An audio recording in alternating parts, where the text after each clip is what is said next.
لا إله إلا الله محمد رسول الله.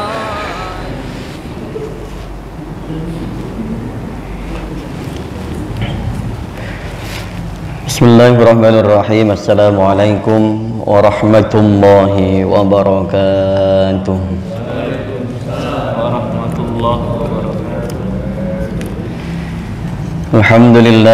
Alhamdulillahil latifil khabir, mujibi da'watil muttarrin wa rahimid du'afa'i wal masakin. Fasubhanahu wa ta'ala al-hakimil qadir. Asyhadu an la ilaha illallah wahdahu la syarika lah fi mulkihi wa la nadhir. Asyhadu anna sayyidana wa nabiyyana Muhammadan abduhu wa rasuluhu wa safiyuhu wa khaliluhul bashir an-nazir. Sallallahu alaihi wa ala alihi wa ashabihi wa azwajihi wa dhurriyyatihi ma dama fariqin fil jannah wa fariqin fis sa'ir. An Ibn Umar radhiyallahu ta'ala anhuma qala akhadha Rasulullah sallallahu alaihi wasallam bimankibi faqala kun fid dunya ka'annaka gharib aw 'abiri sabil. Wa kana Ibnu Umar yaqul idza amsayta fala tantadhiris sabah wa idza asbahta fala tantadhiril masa wa khudh min sihhatika limaradika wa min hayatika limautika. Rawahul Bukhari. Wa qad jaa fi riwayatin anna an-nabiy sallallahu alaihi wasallam qala li Ibni Umar radhiyallahu ta'ala anhuma kun fid dunya ka'annaka gharib aw 'abiri sabil wa'dak nafsaka fil maut wa idza asbahta nafsaka fala tahdutsuka bil masa wa idza amsayta fala tahdutsuha bis sabah wa khudh min sihatika li saqamik wa min syababika li haramik wa min faraghika li syughlik wa min ghinaka li faqrik wa min hayatika li fawatik fa innaka la tadri masmuka ghadan. Alhamdulillah, puji serta syukur kita panjatkan kehadirat Allah Subhanahu wa taala. Salawat teriring salam semoga senantiasa melimpah curahkan kehadiran baginda Nabi besar Muhammad sallallahu alaihi wasallam. Alhamdulillah jamaah sekalian, hadis pagi hari ini yaitu melanjutkan hadis yang sebelumnya, yaitu hadis riwayat Bukhari berkaitan dengan keberadaan kita di dunia sebagai musafir, sebagai pengembara, sebagai muhajirin, perantau. Wa qad jaa fi riwayatin, sungguh telah datang dalam satu riwayat anan Nabiy sallallahu alaihi wasallam qala li Ibni Umar radhiyallahu ta'ala anhuma, Nabi Muhammad sallallahu alaihi wasallam bersabda li Ibni Umar, kepada Ibnu Umar radhiyallahu ta'ala anhuma. Bunyi dari pesan dan juga sabda Nabi ini, kun fid dunya ka'annaka gharib, jadilah kalian di dunia ini ka'annaka gharib, seperti kalian ini gharibun, pengembara, orang asing, au abiri sabil, atau pengguna jalan, atau anak jalan, atau musafir yang hanya lewat saja. Terus wa'dat nafsaka fil mauta, dan wa'dat ini hitung-hitunglah diri kalian fil mauta, dalam kematian. Artinya persiapkanlah diri kalian untuk menyambut kematian. Seringkali kita ini siap hidup nggak siap mati. Seringkali kita ini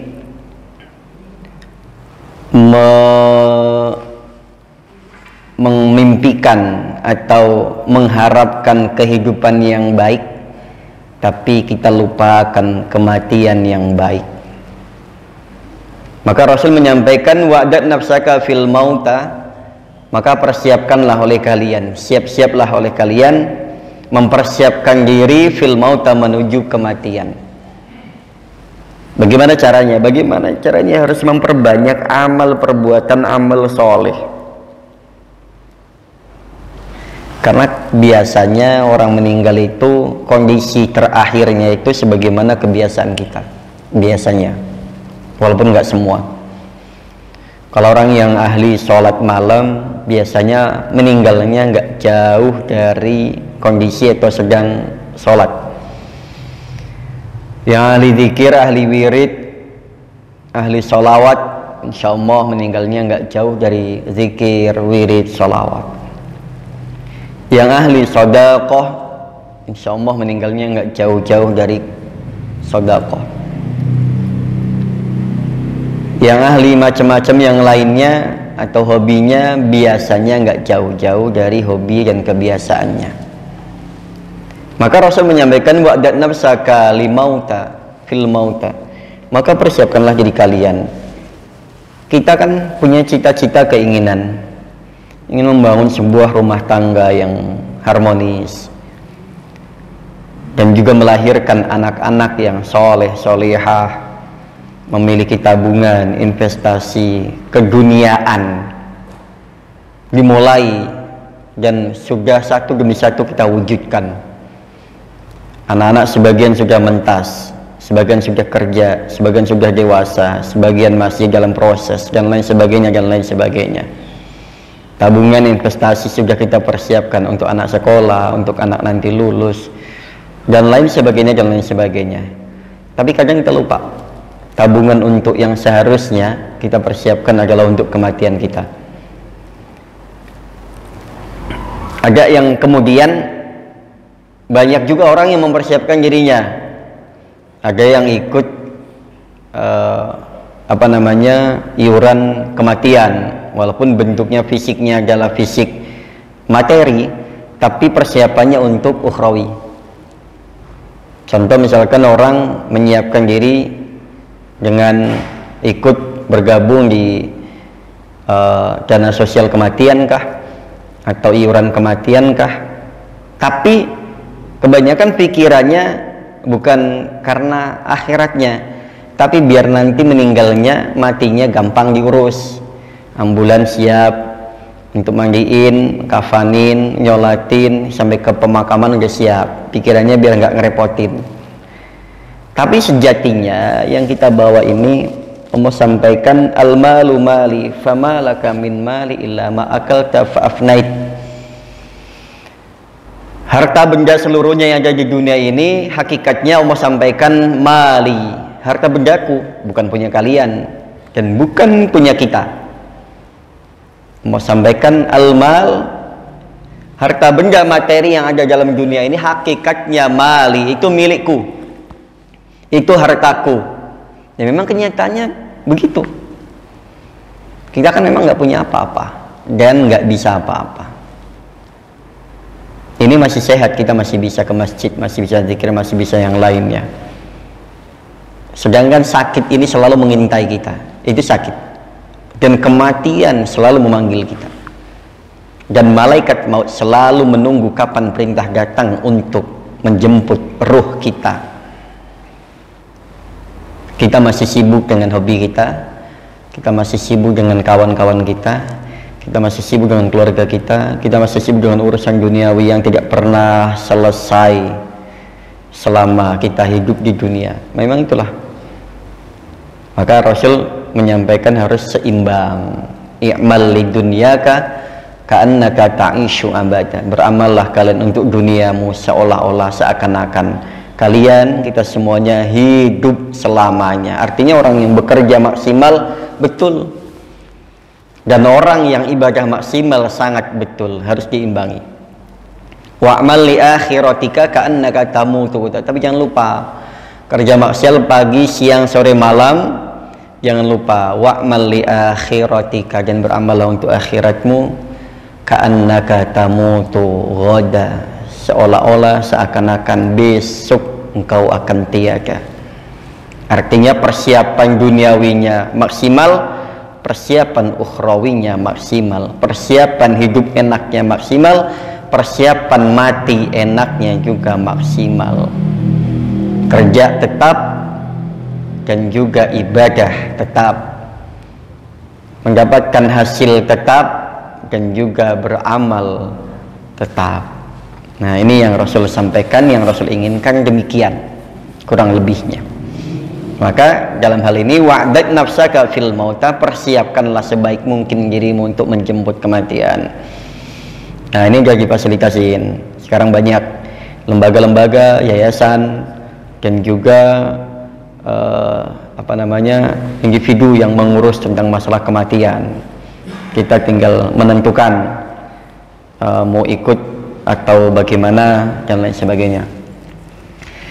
Lanjutannya wa idza asbahta nafsaka fala tahdusuha bil masa.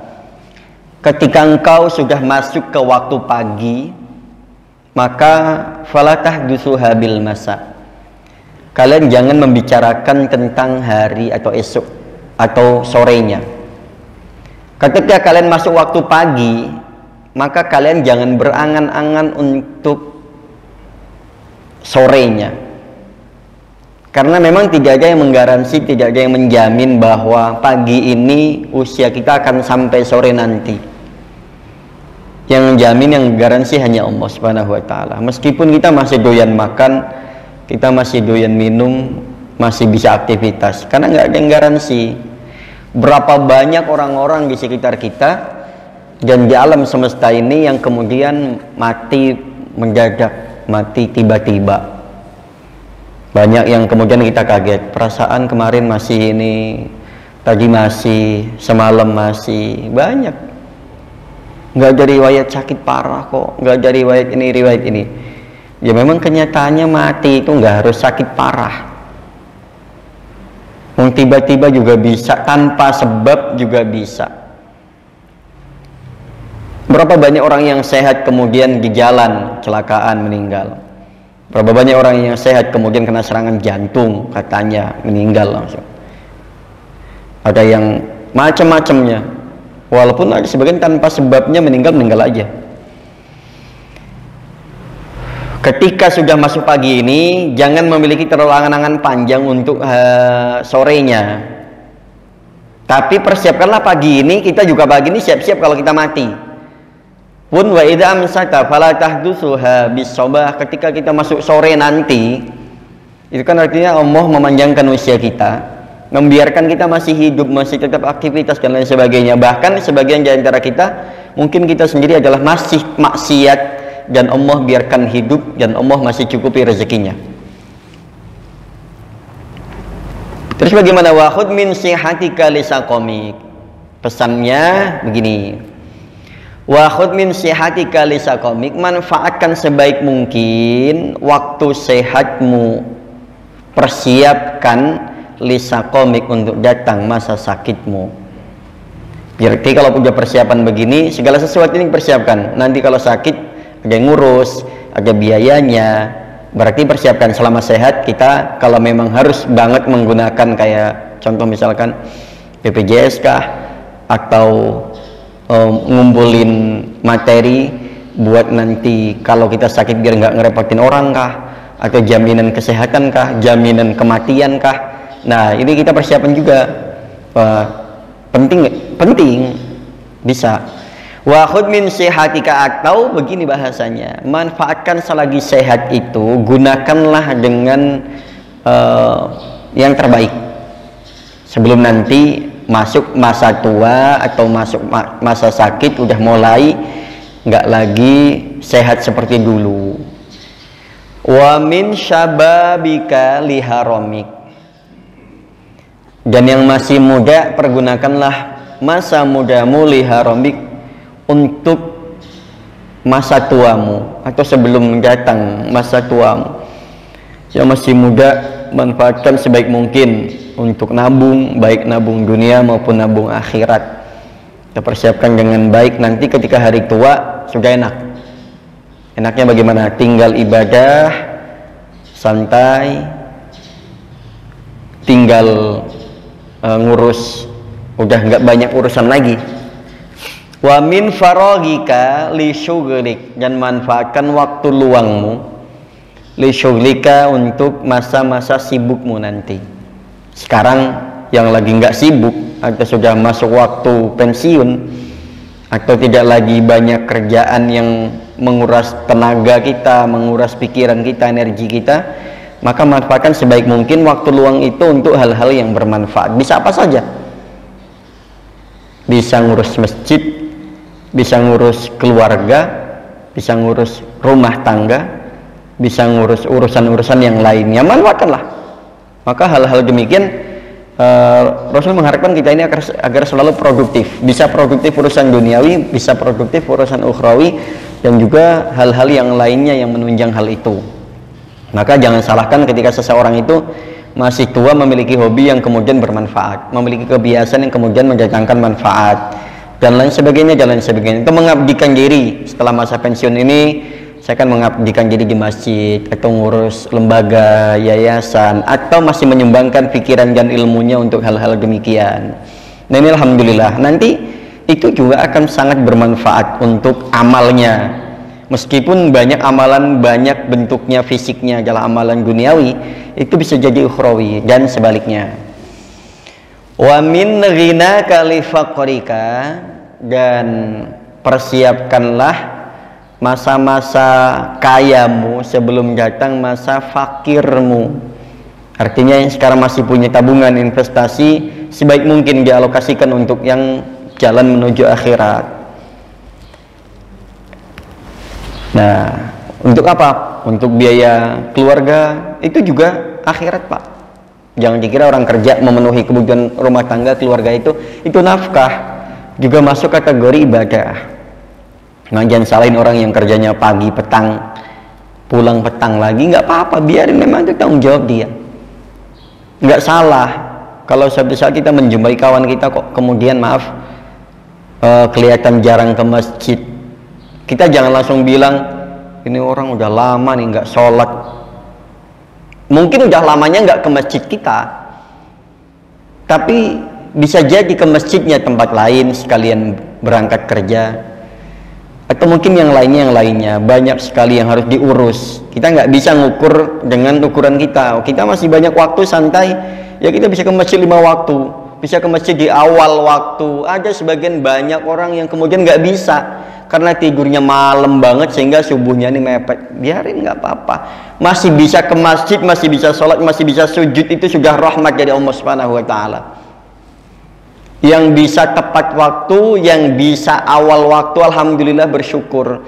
Tapi nggak semua orang juga dipaksa dan diukur dengan ukuran kita bisa tepat waktu. Pengennya, harapannya begitu, tapi nggak semua orang bisa. Apalagi sekarang waktu subuhnya ini lebih pagi, lebih cepat. Yang biasa bangun pagi, alhamdulillah, mungkin yang biasa bangun pagi tidurnya cepat. Yang muda-muda ini jarang, Pak, tidur cepet, Pak. Paling cepet tuh biasanya jam-jam 12 gitu kan. Makanya bangunnya, karena masih ada yang diurus, masih ada yang difikirkan, masih ada yang dikerjakan. Mungkin kita yang sudah santai, begitu pulang isya dari masjid, nggak lama kemudian persiapan nanti jam-jam 9 atau jam 10 sudah masuk kamar. Ya jelas bangunnya pagi. Kenapa? Ya karena memang sudah tidak banyak yang diurus, banyak yang difikirkan. Nah tapi kalau yang masih banyak pikiran kan, jangan kamu tidur biasanya susah, Pak. Malah ada beberapa orang itu dia nggak bisa tidur sampai dia dengar tahrim. Yang kalau di masjid, wassalatu wassalamu alaika, kalau zaman dulu. Sekarang kan jarang tuh.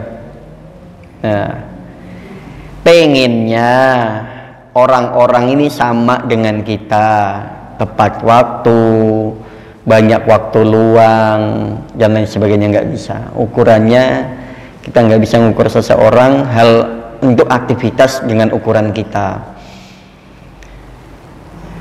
Dan sedangkan kita juga belum tentu yang baik gitu. Nah ini jemaah sekalian, Wa min ghinaka li fakrika wa min hayatika li fawatika, dan manfaatkan sebaik mungkin masa hidupmu sebelum datang masa kematianmu. Nah ini tadi.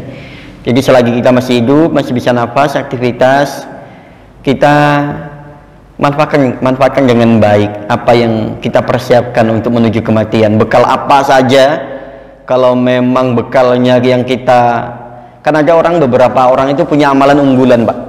Saya yakin setiap bapak-bapak yang hadir di sini juga punya amalan unggulan. Ada yang amalan unggulannya sholat malam, ada yang amalan unggulannya membaca Al-Quran, ada yang amalan unggulannya datang ke masjid tepat waktu, ada yang amalan unggulannya rajin sholat berjamaah, ada yang amalan unggulannya wiridan zikiran, ada yang amalan unggulannya sodakoh, ada juga yang amal unggulannya doa untuk orang-orang, mendoakan, senengannya doain orang-orang. Jadi kita nggak bisa semuanya itu kita lakukan dan semua orang diukur dengan itu, nggak bisa. Artinya jangan kita berharap semua orang ini bisa maksimal menjalankan itu semuanya. Ada punya unggulan amalan masing-masing. Ada unggulannya puasa sunnah. Jadi meskipun jamaahnya nggak kelihatan rajin, tapi dia rajin sekali puasa sunnah. Meskipun selepas sholat dia nggak ikut wiridan, nggak ikut zikiran, tapi dia rajin sekali dalam berkhidmat untuk keluarganya. Nah ini amalan-amalan unggulan, Pak. Jadi banyak sekali amalan-amalan soleh ini yang tidak hanya berupa sholat saja, gitu loh. Memang sholat ini puncaknya, tapi nggak semua orang sampai puncak. Kadang hanya sampai pintu masuk, kadang hanya yang sampai lokasi tujuan itu, nggak sampai ke titiknya, ya kan? Oh namanya orang ke puncak nggak semuanya sampai, ada yang di tengah jalan, ada yang kemudian mundur dan lain sebagainya, dan lain sebagainya. Nah sholat ini juga menjadi puncaknya, dan ada yang orang bukan hanya di puncak tertingginya, ada yang di cabang-cabangnya, tapi dia fokus komitmen di situ. Sholatnya memang kelihatannya jarang kelihatan tepat waktu, tapi sedekahnya tidak pernah terlihat oleh orang-orang. Tapi amalan-amalan yang lainnya, puasanya tidak pernah dia umbar kemana-mana, dan khidmat kepada keluarganya nggak diketahui oleh orang. Dan amalan-amalan soleh yang lainnya, selagi dia hidup manfaat. Makanya jangan heran ketika ada seseorang yang kemudian jarang sekali kelihatan, bahkan jarang kelihatan amal baik, tapi matinya baik banget, Pak, bagus banget. Pernah dengar kan hal demikian? Itu dulu kan pernah ada kejadian di sekitar kita yang orangnya, mohon maaf, hampir bisa dibilang sholatnya ini hanya sepekan sekali, itu pun jarang, tapi meninggalnya hari Jumat, dan yang ziarah banyak, yang ngiringi ke pemakaman banyak.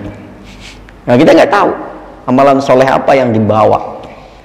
Saya khawatirnya, terutama untuk saya yang begitu saya membanggakan sholat saya di masjid ini, takutnya nggak berpengaruh ketika nanti mati. Kenapa? Karena masih banyak saya sholat ini karena mengharapkan gaji, misalkan mengharapkan kenaikan gaji, atau mengharapkan belas kasih dari orang, atau sholat kita ini terlalu banyak riyaknya, atau sholat kita ini hanya karena nggak enak sama teman, atau karena pantas-pantasnya saja, atau karena sholat kita ini ya karena yang lainnya. Saya khawatirnya nggak berpengaruh ketika kita mau mati ini, sholat nggak lagi menjadi penolong buat kita. Yang kita khawatirkan demikian, sudah kita gembar-gemborkan seolah-olah kita ya adalah orang yang paling masjid, paling ahli masjid, paling ahli ibadah. Saya khawatir itu nanti nggak berpengaruh ketika kita menjelang akhir hayat kita. Kenapa? Karena sholat kita masih banyak embel-embel yang lainnya, ibadah kita masih banyak embel-embel yang lainnya. Fa innaka la tadri masmuka ghadan. Nah ini yang kemarin saya sampaikan. Fa innaka la tadri masmuka ghadan. Karena kita nggak tahu hari esok ini kita akan menjadi apa, menjadi siapa, kita nggak tahu. Nama kita akan namanya seperti apa? Masih nama Pak, masih nama Mas, masih nama Ustadz, masih nama Haji, atau sudah nama almarhum, almarhumah? Kita nggak akan tahu. Tidak ada satupun seseorang yang tahu besok ini namanya akan menjadi apa. Karena orang itu bisa jadi pagi iman, sore kafir, bisa, sangat bisa. Pagi kafir, sore beriman, sangat banyak. Nah ini jemaah sekalian. Qila ta'ala ila nabi minal anbiya alaihi wassalam in aradta liqa'i ghadan fi hadiratil qudsi fakun fid dunya ghariban mahzunan mustawhishan kat-tayr wahdani al-wahdani. Nah ini kemarin sebenarnya sudah saya sampaikan yang berkaitan dengan wahyu yang Allah sampaikan kepada para nabi. Kalau pengen berjumpa dengan Allah, mendapatkan ridhonya, mendapatkan maghfirahnya, maka fakun fid dunya. Pertama adalah persiapannya kita hidup di dunia ini sadar betul bahwasanya kita ini bukan tempat kita selamanya, bukan tempat tinggal kita abadi, bukan di sini. Memang sengaja ketika dulu Allah menciptakan manusia itu, pertama Allah ciptakan itu Nabi Adam di surga. Itu pengen menunjukkan bahwasanya nanti anak-anaknya Adam ini sadar betul kelahirannya gimana. Maksudnya alam yang sesungguhnya ini gimana, alam akhirat. Kita sekarang adalah menjadi makhluk manusia, makhluk duniawi, makhluk dunia. Tapi kita ingat asal usul kita ini gimana. Biasanya orang kalau kita lahir, kita kan rata-rata di kampung-kampung yang usia-usia kita ini rata-rata perantau, pengembara, muhajirin. Sampai ke sini itu pasti ada di antara kita yang kemudian banyak nantilah kalau pensiun saya pengennya kembali ke kampung halaman saja. Ada yang kemudian nanti pengen, namanya juga perantau. Tapi rata-rata kan kemudian pada betah ya kan, karena sudah mendapatkan pasangan di perantauan, anak-anak di perantauan, dan lain sebagainya. Akhirnya kita kebanyakan lupa dengan kampung halaman karena sudah terlalu betah. Ini yang kita khawatirkan. Kalau itu sih masih mending, hanya kita betah di perantauan, masih urusannya itu. Yang kita khawatirkan, kita terlalu fokus urusan dunia, kita lupa bahwasannya nanti kita akan kembali ke tempat di mana yang sudah Allah persiapkan untuk kembalinya kita selamanya. Karena terlalu betah. Makanya Rasul mengingatkan kepada kita dan juga wahyu Allah kepada para nabi, jadilah kalian di dunia itu sadar diri bahwasanya kalian itu pengembara, kalian itu perantau, kalian itu muhajirin. Ya, kalian itu hanya transit semata. Jadi yang namanya transit, mampir, lewat, nggak akan bisa selamanya. Meskipun betah di situ. Karena kita mampir ke rumah orang, enaknya rumahnya bikin betah di sini. Ya paling nginep itu paling lama maksimal dalam Islam itu 3 atau 4 hari. Selebihnya sadar diri juga, pamit lah. Wong kita juga kalau bertamu di rumah orang juga harus sadar kalau orangnya sudah menunjukkan gelagat atau apa yang udah kurang enak, ya kita pamit. Jangan betah, kopi habis, cemilan habis, masih mau nambah, ya jangan. Kita harus sadar juga kalau tuan rumahnya ini sudah menunjukkan gestur atau gelagat yang udah kurang nyaman atau gimana, kita juga oh ya, jangan sampai kita nunggu diusir gitu loh. Maksudnya jangan sampai omong ini ngusir kita dari bumi kita ini karena kelakuan kita juga. Nah kita juga mampir ke rumah orang ada batas waktunya. Bahkan kalau aturan dari Pak RT ini 1 kali 24 jam lapor kan gitu kan. 2 kali 24 jam lapor, kalau nggak lapor ya ditindak toh. Nah gitu. Jadi kita juga harus sadar kalau sudah menunjukkan gelagat nggak enak, jangan sampai Allah menunjukkan gelagatnya kemudian udah nggak suka sama kita karena gaya kita di dunia ini sudah mulai pertentangan, gaya ini sudah nggak enak, udah nggak asyik. Wah ini udah waktunya panggil aja lah. Waktunya usir aja. Nah itu kita juga bertamu harus sadar juga bahwasanya kita, wah ini orang udah nggak enak nih, ini orang kayaknya sudah ngobrol yang biasanya asik kemudian terhenti misalkan atau apa yang lain sebagainya karena mungkin barangkali sudah kehabisan materi. Jangan paksa orang untuk selalu asik nemenin kita. Oke. Ini mungkin ini saja Pak pagi hari ini berkaitan dengan hadis tadi, perantau gharib atau orang yang lewat. Nanti masih ada lagi, kita lanjutkan di hari berikutnya. Kurang lebihnya hadisnya hampir sama-sama ya, karena redaksinya hampir sama di beberapa. Tadi pertama adalah riwayat Imam Bukhari, kemudian riwayat yang kemudian disampaikan oleh Ibnu Umar, kemudian nanti ada lagi yang hampir serupa redaksinya, yaitu masih Ibnu Umar juga tapi di redaksi yang lain, di kesempatan yang lain. Kan bisa jadi ada hadis itu, ada ketika seseorang meriwayatkan maka disampaikan kepada orang-orang berbeda-beda, maka kemudian orang beda itu meriwayatkan dengan redaksi-redaksi yang lainnya. Kalau misalkan contoh saya dengar dari guru saya, kan gurunya punya banyak murid juga, muridnya menceritakan hal yang sama, redaksinya begini, atau satu orang yang sama menceritakan ke banyak orang, jadinya banyak sumbernya, banyak redaksinya, banyak juga literasinya. Jadi ketika contoh saya mendapatkan satu omongan dari guru saya atau dari bapak-bapak, saya sampaikan ke teman-teman, kemudian saya sampaikan, saya nyampainya di masjid, seperti kita saya nyampainya di rumah saya nyampainya di warung, atau saya dapatnya kabar dari bapak ini, kemudian bapak ini dari ini dan lain sebagainya, maka redaksi itu banyak sekali. Makanya jamaah sekalian, pentingnya kita juga belajar tentang masalah hadis juga. Nah ini kurang lebih mohon maaf untuk pagi hari ini.